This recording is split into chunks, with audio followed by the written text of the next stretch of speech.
a todas. Hoy voy a ser muy breve. Estas turbulencias de los últimos días, los ataques, las fake news, las agachadas, la demonización, las amenazas, un poco teledirigidas, ¿no?, contra mí, nos refuerzan en nuestro camino de debatir con argumentos y explicaciones. Debatir es dialogar. Dialogar desde la firmeza de ciertas posiciones que a veces no son exactamente igual a las de otros compañeros y compañeras de ruta, de lucha, y a veces son contradictorias con las de otros sectores. Bueno, esa es la democracia. Nos refuerzan en ese camino de debatir, pero también nos han llevado a una reflexión, tal vez autocrítica.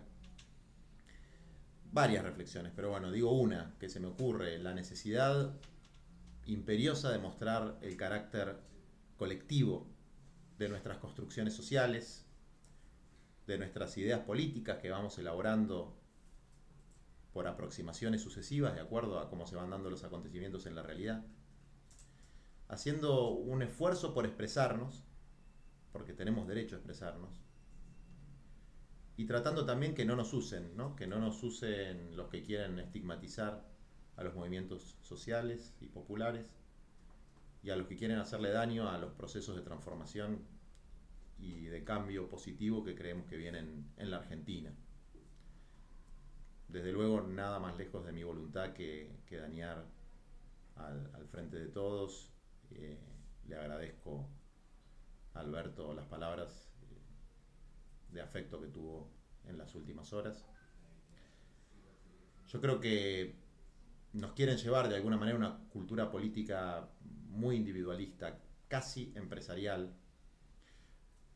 Y digo empresarial no peyorativamente, sino porque las empresas tienen dueños y quieren asociar a los dirigentes sociales, a los militantes, con la figura del gerente o del dueño, del propietario. Es una forma de subestimar mucho a la militancia, a la juventud, a las bases populares, y de hacernos creer y hacerle creer a una parte de nuestra sociedad que no hay hombres y mujeres con convicciones, con sueños por los cuales actúan, que son sueños de una vida mejor para todos los argentinos, para todas las personas. Que todos tenemos algún interés o alguna cosa fea detrás. Miren, el Movimiento de Trabajadores Excluidos se fundó en el 2001, la CETEP se fundó en el 2011, al MTE lo expresa el trabajador cartonero Sergio Sánchez, un compañero entrañable. A la CETEP su secretario general es el Gringo Castro de Moreno, y el Frente Patria Grande es un espacio político en el que empecé a militar en noviembre del año pasado, fundamentalmente para aportar a la oposición política al macrismo. Es el espacio que hoy me toca coordinar. Son miles de hombres y mujeres de nuestro pueblo que, con errores y aciertos, trabajamos cotidianamente por la grandeza de nuestra patria, por una sociedad sin excluidos, con tierra, techo y trabajo para todas y todos, con errores y aciertos, probablemente más errores que aciertos, pero algunas cosas buenas también hemos hecho.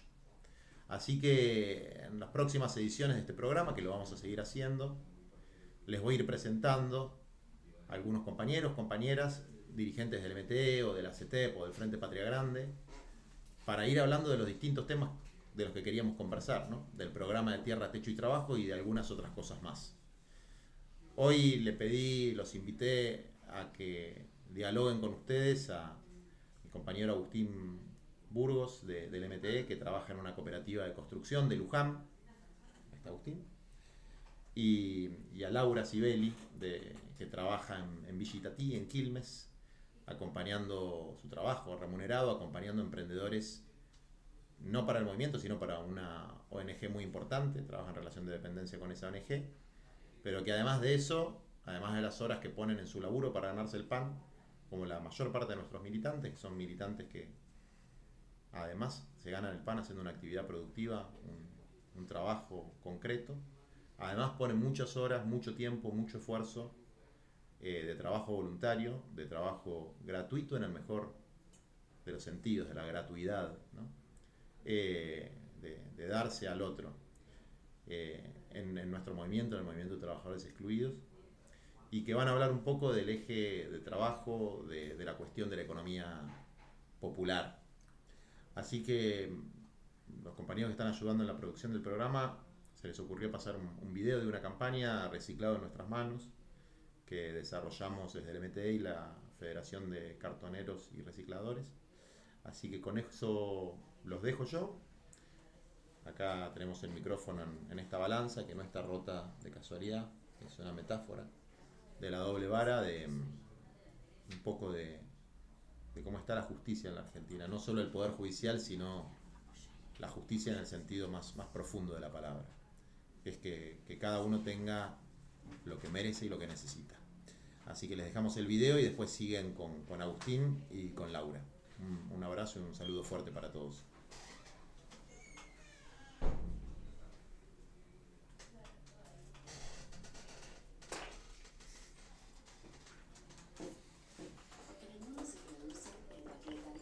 En el mundo se producen, empaquetan, comercializan y consumen cada vez más cosas, y todo ese proceso genera residuos. Cada persona genera alrededor de 1 kilo de basura por día, 40.000 toneladas en todo el país, 14.400.000 toneladas al año, el equivalente a 36 estadios de fútbol. Toda esta basura termina en basurales a cielo abierto o se entierra en rellenos sanitarios que hoy están al borde del colapso. Esto, además de ser dañino para el ambiente, tiene un costo económico extremadamente alto. Solo en la ciudad de Buenos Aires, el gasto por este tratamiento asciende a más de 22 millones de pesos por día. Lo único que evita que este sistema colapse es el trabajo de más de 200.000 cartoneros y cartoneras que a lo largo y ancho del país recuperan diariamente unas 10.000 toneladas de residuos. Todos estos materiales recuperados se reciclan y vuelven a la industria como materia prima para nuevos productos. Reciclar también ahorra energía. Los cartoneros hacen un gran esfuerzo desde las condiciones más precarias. Recogen los materiales en las calles o basurales sin condiciones mínimas de seguridad e higiene. Cumplen su labor a la intemperie de día y de noche en jornadas extenuantes, cargando y manipulando mucho peso. Sin embargo, la gran mayoría de los recicladores no cuentan con ninguno de los derechos laborales básicos. La enorme riqueza que generan desde la basura es aprovechada por un puñado de empresarios e intermediarios, y toda la recompensa que tienen por su trabajo son balanzas trucadas y precios viles. En definitiva, el sistema es dañino para el ambiente, costoso para la sociedad y sobrevive gracias al trabajo no reconocido ni remunerado de los recicladores. Cambiarlo es necesario y también es posible. En el mundo hay numerosas experiencias, pero no es necesario mirar muy lejos.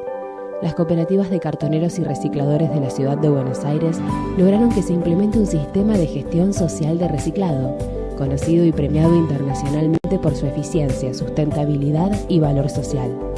Este modelo permitió numerosos avances: aumentar el volumen del reciclado, aumentar el ingreso promedio, eliminar el trabajo infantil, uniformes y condiciones de seguridad, entre otros. En el mundo se producen, empaquetan, comercializan. A todos y a todas, como decía Juan, a mí y a Laura en esta ocasión nos toca hablar con ustedes, intercambiar, porque bueno, entiendo que en las redes se va pudiendo opinar o preguntar acerca del eje del trabajo. Ni Laura ni yo tenemos mucha experiencia en el asunto de los medios en general y de esta red en particular. Creo que debe ser nuestra primera aproximación. Nuestra primera vez. Así que bueno, vamos a tratar de hacerlo lo más entretenido, didáctico y bueno, llevadero posible.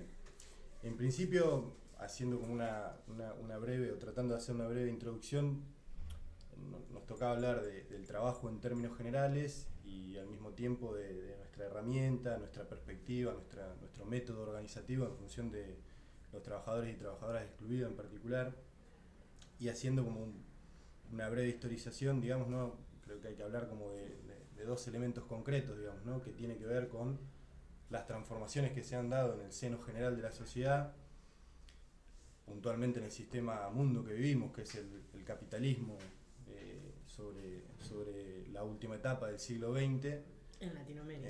en Latinoamérica puntualmente, y al mismo tiempo un poco la emergencia de un nuevo sujeto, una nueva sujeta, que es parte, digamos, ¿no? de esas transformaciones, ¿no? Hasta mitad del siglo XX existía, digamos, ¿no? una idea, fundamentalmente a partir de la competencia de los dos polos en el mundo que habían, que era el capitalismo y el socialismo, una idea de progreso ilimitado, y eso generó, y en nuestro país tuvo una raigambre muy fuerte, la idea de que ese progreso podía hacer que todos y todas los habitantes, los ciudadanos, fundamentalmente los trabajadores, accedieran a poder tener un empleo con derechos, digamos, ¿no? En nuestro país tuvo mucha fuerza ese periodo que va entre finales de la década del 30 y principios de la década del 70, que se enmarca, digamos, ¿no? Fundamentalmente en los periodos del peronismo, digamos, ¿no? Donde había una sociedad que se daba a llamar de pleno empleo, digamos, ¿no? Que era que cualquier trabajador tenía la posibilidad de llegar a acceder a un trabajo con derechos, con aportes jubilatorios, con vacaciones pagas, con salarios y asignaciones familiares, Jornadas de 8 horas, jornadas laborales de 8 horas, se daba que perdías el laburo en una fábrica pero entrabas a otra, había un entramado productivo que había costado, digamos, mucho a una economía dependiente como la nuestra, ir generando ese proceso de industrialización. A partir de los inicios de la década del 70, por procesos más largos que tienen que ver con la instauración del neoliberalismo, fundamentalmente ese sistema mundo que es el capitalismo adquiere, digamos, ¿no? una consolidación de una estructura más injusta y sobre todo de un corte con sectores de los trabajadores que no eran necesarios para la producción de bienes y mercancías que se consumían, digamos, ¿no? Hay distintos elementos, ¿no? La inclusión de la robótica, algunas transformaciones en los procesos de tecnificación del trabajo, que se inician en los 70 acá y fundamentalmente se terminan en la década de los 90, ¿no? Y hacen que, como resultante de ese proceso, una porción importante de los trabajadores y las trabajadoras queden por fuera de ese sistema, digamos, ¿no? Por fuera de tener un trabajo en relación de dependencia que les permita sustentar su vida, digamos, ¿no?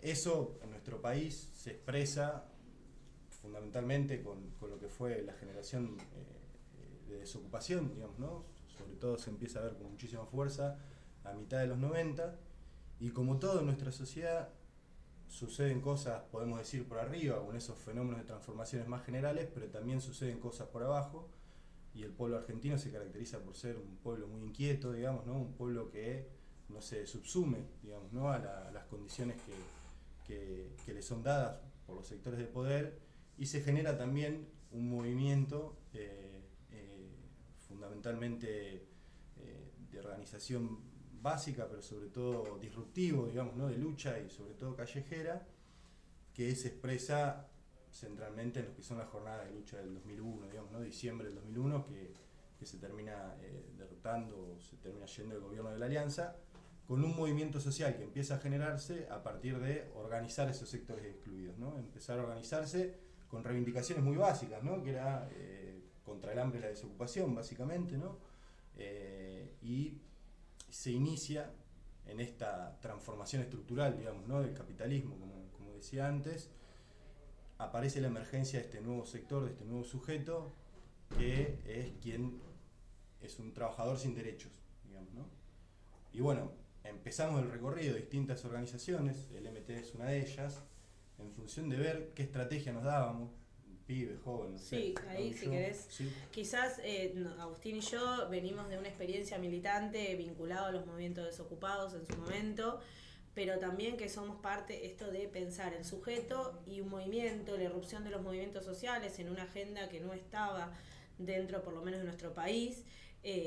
Veníamos, como decíamos, en los 90, de mucha crisis, empieza la crisis económica a finales de los 90, la masa de desocupados que en una parte venía de las empresas estatales que habían sido privatizadas, pero también un sector, sobre todo muy arraigado en los barrios populares, en la exclusión de las grandes ciudades, que venía generando, tenía que sobrevivir a esta crisis, y bueno, se arman estos movimientos sociales de carácter de carácter comunitario, con una agenda claramente vinculada al trabajo, casi todos movimientos desocupados, movimientos populares desocupados, con distintos nombres, y el MTE ahí arranca también su trabajo en este sector que había irrumpido, que son los cartoneros, ¿no? Que no era... Históricamente teníamos aquel reciclador en el barrio, el clásico botellero a carro y caballo, y no el que venía a revolver la basura y a sacar de esa basura, sacar una ganancia en las peores condiciones, en condiciones precarias y demás.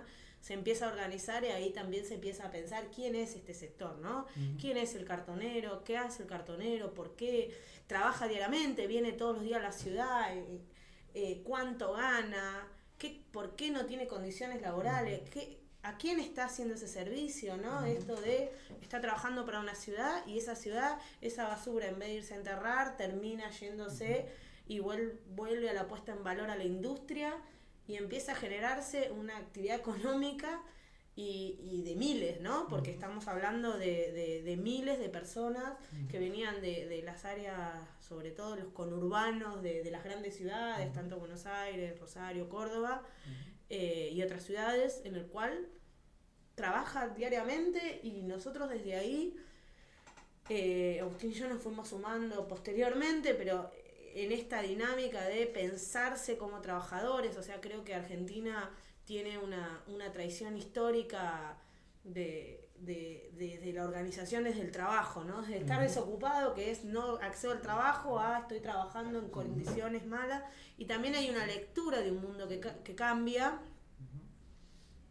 que ya no era el mundo del pleno empleo, es un mundo donde no entran todos, es un mundo que excluye a un sector, es un mundo que no va a haber condiciones para todos, y también la precarización empieza a ser una forma de relación de trabajo. Ya no estamos hablando de una relación de que te contrato, empiezan estas formas precarias de contratación, que hoy casi todos estamos vinculados a monotributos, un sector grande de los trabajadores, o contratos basura y demás, y otro sector directamente no es parte de eso, inventa su trabajo, pero sin poder salir de una situación de exclusión en todo su contexto de vida, ¿no? Y también ahí yo quería agregarle lo comunitario, de los movimientos, de este sector de los trabajadores, vinculado a un territorio, vinculado a instituciones sociales de su mismo barrio, y los movimientos están ligados al trabajo y a lo comunitario, y desde ahí por lo menos nosotros pensamos el trabajo excluido y las herramientas en función de esto, pensándolo desde lo gremial, cómo mejoramos esas condiciones laborales, cómo una persona que trabaja 20 horas por día, de lunes a lunes, hace 2 mangos y no tiene ningún derecho, necesita ser incluida y reconocida porque está haciendo una tarea, y una tarea que es parte de un circuito industrial. Así como están los cartoneros, están los trabajadores rurales, están los trabajadores textiles, hay distintas formas del trabajo, y no son individuos, sino son colectivos muy amplios, y que nosotros caracterizamos en 1/3 de la población trabajadora.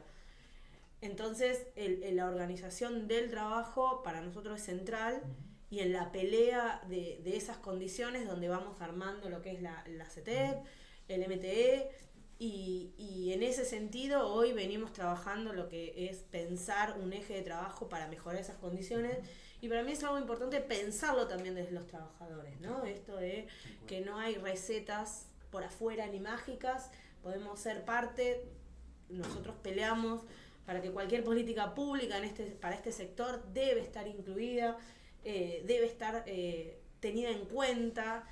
No hay soluciones mágicas, sino hay políticas concretas que van a mejorar estas condiciones, y esta es nuestra tarea cotidiana, ¿no? Organizarnos y pensar estas políticas para mejorar las condiciones generales de vida, que es esto: tener una jornada digna de trabajo, un sueldo, una remuneración digna para no ser pobre, porque estás trabajando, tener vacaciones, tener cobertura de salud, tener seguro, o si te enfermas poder seguir cobrar, o sea, cosas que serían básicas para la historia de la clase trabajadora de nuestro país. Un sector de los trabajadores hoy no accede, y eso es una responsabilidad que tenemos hacia el futuro, digo. O sea, no puede ser que un sector quede afuera de esto cuando sabemos que se puede generar y se puede generar con políticas públicas, ¿no? Sí, me parece interesante algo que planteaba Juan al principio, esto de ir llegando como a síntesis o a conclusiones a partir de aproximaciones, digamos, ¿no? Y por lo menos en nuestra época, en nuestra juventud, en esa crisis que da con mucha claridad, ¿no? Le pega frontalmente al conjunto de la sociedad sobre finales de los 90, principios del 2000, en estas nuevas condiciones estructurales de hambre y de exclusión, cómo empezamos a buscar generar marcos colectivos para darle un plafón organizativo, digamos, ¿no? a ese nuevo sector de excluidos y excluidas, ¿no? Y creo que la economía popular, justamente una de sus características principales tiene que ver con ser una economía de subsistencia y tiene que ver con este acto creativo, digamos, ¿no? De los y las de abajo, de inventarse su laburo, digamos, ¿no? O sea, yo creo que era impensado en la década del 50, del 60, del 70 en nuestro país hablar de los cartoneros, digamos, ¿no? ¿Quién podía creer que eso era un trabajo? Por ahí la situación de los compañeros rurales es distinto, o pensar en la existencia de un polo textil organizado como cooperativa, digamos, ¿no? Porque existían las grandes fábricas textiles, porque existían las grandes marcas con sus sedes en cada lugar del globo terráqueo. Y la economía popular justamente expresa ese acto creativo, digamos, ¿no? de los y las mujeres de nuestro pueblo que se quedaron marginados de ese mercado laboral, inventándose su laburo, ¿no? Y ahí hay, me parece, en estos dos elementos que tiene que ver con la producción, pero tiene que ver con esos vínculos comunitarios, esta idea de generar una organización que sea expresión y representación, digamos, ¿no? de esos trabajos, de esos trabajadores y trabajadoras, buscando herramientas organizativas. Creo que la más representativa en nuestro país es la CETEP, hay otros, hay distintos movimientos, y buscando una forma organizativa que también permita representar las reivindicaciones más concretas de esas expresiones productivas de trabajo, ¿no? Entonces, la CETEP viene a plantear esta idea, esta necesidad, y creo que tiene que ver, como decía Lau, con esa experiencia histórica de nuestro pueblo, digamos, ¿no? De decir, hay que fundar un gremio de la economía popular, no otro tipo de herramientas, sino justamente un gremio que discuta con el Estado, que tenga una paritaria, que hable de un salario social complementario que complementa el ingreso del trabajo que se inventaron los compañeros, que puedan tener esa cobertura médica, que tengan el aporte jubilatorio, que puedan tener la posibilidad de tener vacaciones y que tengan la posibilidad también de tener mejores condiciones organizativas. Inventamos, digamos, ¿no? Esa herramienta gremial. Y en el seno de esa herramienta gremial, digamos, ¿no? lo que venimos o hemos ido aprendiendo, ¿no? Esta herramienta que se funda allá por el 2011, es buscar cuáles son las condiciones organizativas, digamos, ¿no? Para ir generando mayores grados de articulación entre los trabajadores y trabajadoras a lo largo y a lo ancho del país. Estamos hablando de una confederación que organiza más de 500.000 trabajadores y trabajadoras a lo largo y a lo ancho del país, que tiene la vocación de ser representación de los más de 4 millones de trabajadores y trabajadoras en, si se quiere, ramas, decimos nosotros, porque es un sindicato de nuevo tipo, a partir de la actividad productiva que los compañeros y compañeras desempeñan.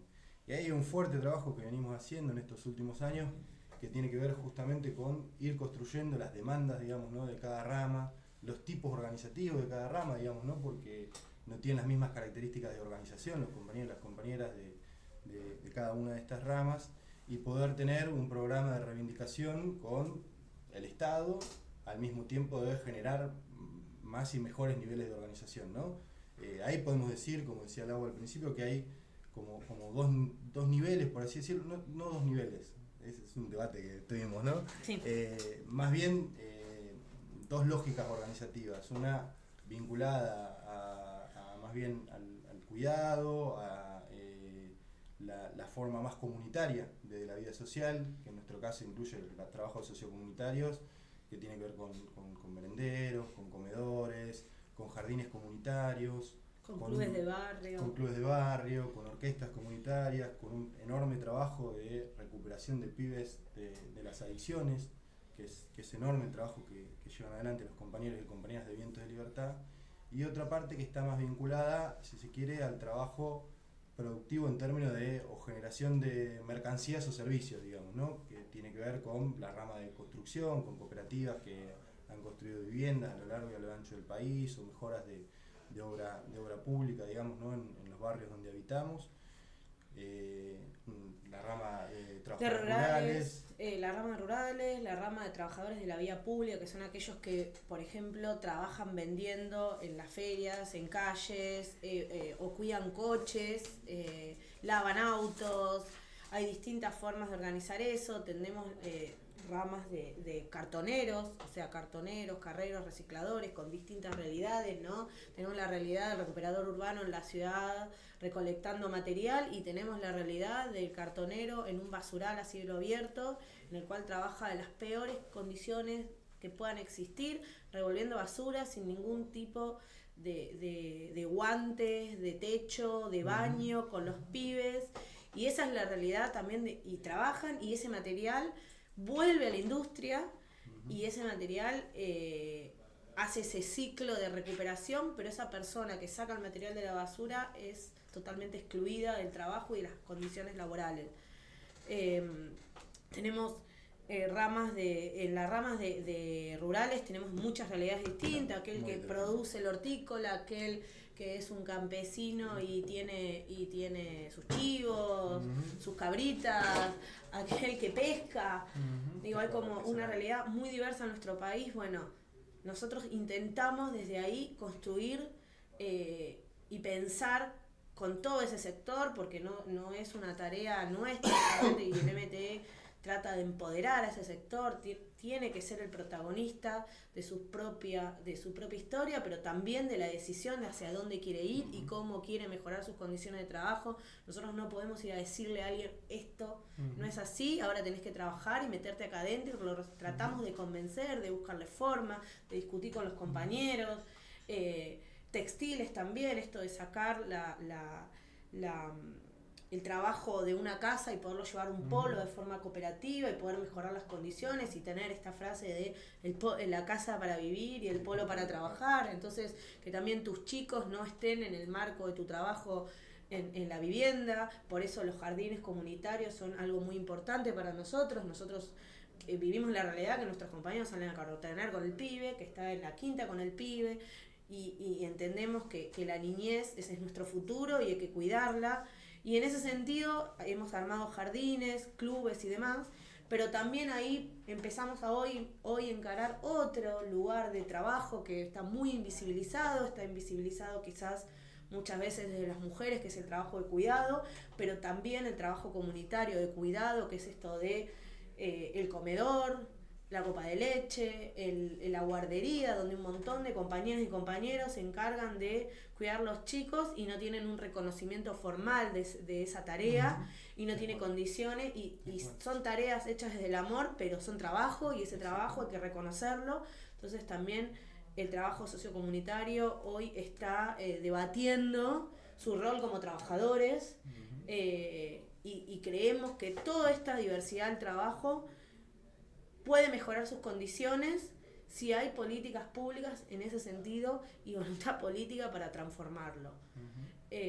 No creemos que se va a resolver por el esfuerzo individual, sino por esfuerzos colectivos, pero que también el Estado tiene responsabilidad para poder transformar esas condiciones de trabajo, pero además la obligación.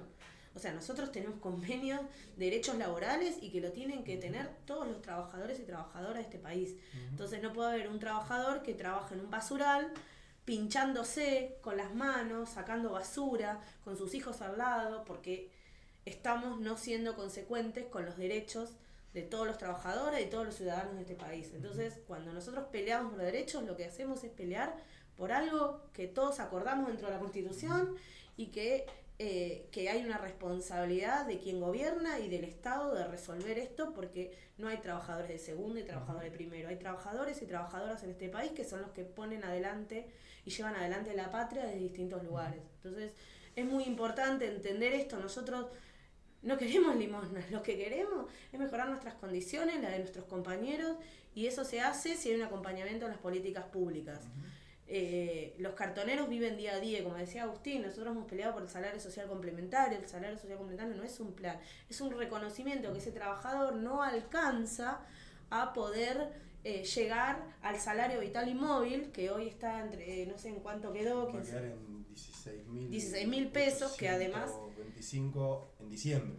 Claro, Estaban una 12.500 familia pesos, hasta necesita el mes pasado 40.000 pesos para no ser pobre en este país hoy. Ninguno de nuestros compañeros no es no pobre y ni siquiera no es indigente. Entonces, ese salario lo que hace es reconocer una parte por parte del Estado de ese trabajo, para que la otra parte del ingreso es lo que el trabajador diariamente hace desde el cartoneo, desde lo textil y demás. Entonces, nosotros estos derechos que los hemos conseguido los defendemos y creemos que deben ser ampliados, que no alcanza solamente con eso, sino con un reconocimiento, realmente no se sabe hoy cuántos trabajadores no están anotados en ningún lado, no tienen seguridad social, no tienen un montón de estas condiciones que decimos, y esto debe ser garantizado a nosotros por el Estado, y nosotros nos reconocemos como una expresión gremial de una gran parte de esos trabajadores, desde la CETEP y desde el MTE como parte de la CETEP. Sí, ¿no? Y entra en cuestión, me parece que estaba bueno que dejabas un poco el pie, porque también, bueno, hay que ver para muchas de las personas tal vez que ven el programa o que siguen un poco, sobre todo a Juan, no tanto a nosotros, ¿qué es esto, digamos, ¿no? O sea, cómo concretamente se manifiesta o se expresa la economía popular, porque por ahí lo que ven son los titulares de los grandes medios cada vez que irrumpen masas de hordas de pobres, de sectores los más empobrecidos de la sociedad en una movilización, en un reclamo, pero bueno, no conocen tan profundamente estas situaciones que narraba muy bien Lau, y que para nosotros es como un poco el rol de la herramienta que buscamos construir, ¿no? Digamos que es este sindicato, que es un sindicato de nuevo tipo. Yo me acuerdo en los 90, ¿te acordás? Había una frase que habían desarrollado los compañeros de la CTA, que en su momento buscó ser expresión de trabajadores ocupados con derecho y trabajadores ocupados, que decían como que la fábrica era el barrio, digamos, ¿no? O sea que ya no existía ese entramado productivo, y bueno, en el barrio nos organizamos. La maqueta social se le decía en ese momento. Somos viejos para Agustín, viejos militantes. Tenemos experiencia. Sí, no es tan viejos no, pero tenemos experiencia, algunas canas tal vez, pero y el rol de nuestro sindicato es de negociación y tensión con quien de muchas veces depende la dignidad del trabajo de nuestros compañeros y compañeras, que habitualmente es el Estado en sus distintas, digamos, ¿no? En sus distintos niveles. Puede ser un municipio en la discusión con un basural, porque los compañeros y compañeras que trabajan en un basural están evitando que se entierre basura, que empeoren las condiciones ambientales, incluso muchas veces mejorando la calidad de la vía pública, porque hay mucha de esa basura que estaría desparramada, porque tampoco los municipios dan abasto para juntarla, etcétera, etcétera. No pueden ni siquiera brindar los servicios básicos de los vecinos, con las provincias en otros casos, o con la nación, con algunas peleas más generales de la política pública. Entonces tiene algunas características de representación frente a esa patronal encubierta que es el Estado, de nuestros compañeros y compañeras, o quien debería por derecho brindar esas condiciones de trabajo, pero también como la necesidad de, en muchos casos, canalizar, o no me atrevería a decir importar una receta, pero sí compartir las distintas experiencias en pos de generar mejores niveles de organización de los trabajadores y las trabajadoras, porque el neoliberalismo fue la transformación estructural de la sociedad, pero también la construcción de algunos valores que tienen que ver con la individualidad, con el sálvese quien pueda, con que lo que le pasa al otro no es mi problema, con la cultura del descarte, como dice el Papa Francisco, y justamente una herramienta como la nuestra tiende a decir: solo no podemos, no hay sálvese quien pueda, somos toda esta masa de excluidos, pero además no somos un tarrito vacío que no tiene experiencia, que no sabe qué hacer y tiene que esperar las dádivas de un Estado y de un plan social. Para nada.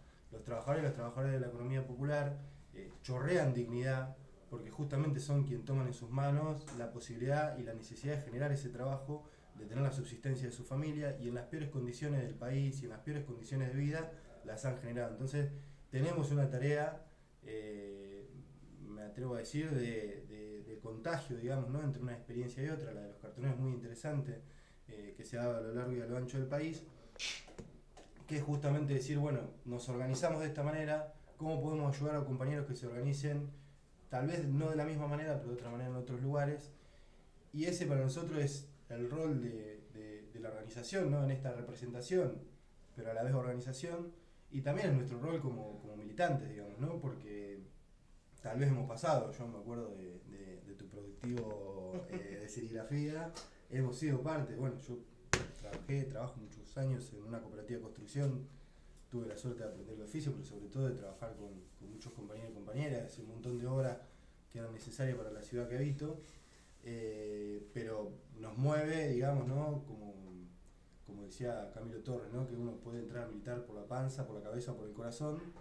Nos mueve mucho más el corazón y la cabeza que la panza a los militantes, digamos, ¿no? Porque por ahí hemos tenido por suerte poder haber vivido otra realidad, pero la verdad que nos conmovemos mucho con otras realidades muy duras que viven nuestros compañeros. Y justamente nuestro rol es ensamblar esas realidades, poder buscarle formas organizativas, eso que también dice el Papa de que los trabajadores de la economía popular son poetas sociales. Bueno, es como un poco inventar, como muchos compañeros y compañeras inventaron ese laburo. Bueno, esta herramienta trata de inventar una forma organizativa que pueda representar a los trabajadores y las trabajadoras y al mismo tiempo ir generando y recreando, digamos, ¿no? Esas formas organizativas que, bueno, tratábamos de repasarlo un poco en esta idea de las ramas, pero al mismo tiempo tiene como una fluctuación permanente. Lamentablemente en los últimos años hemos visto que a contramano de lo que quisiera cualquier gremio, nuestro gremio ha crecido, lamentablemente por las condiciones de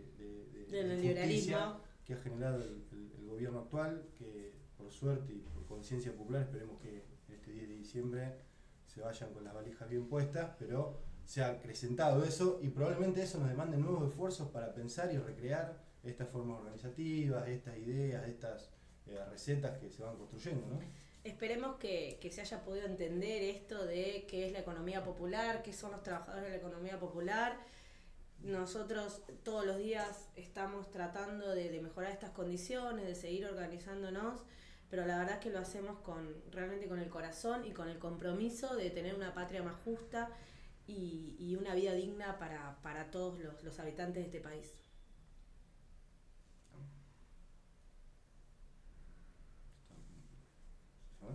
Ahí vamos. Muy bien, hecho la te seña.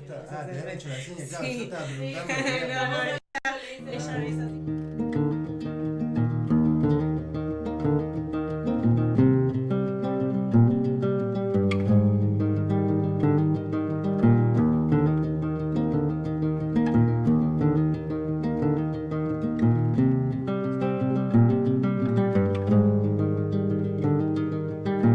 Gracias al trabajo de Miki, Daniel y sus compañeros, se recuperan 600 toneladas de residuos reciclables al día.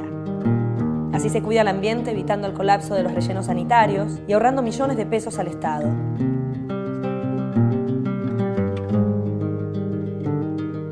En nuestro país, los cartoneros son los verdaderos recicladores.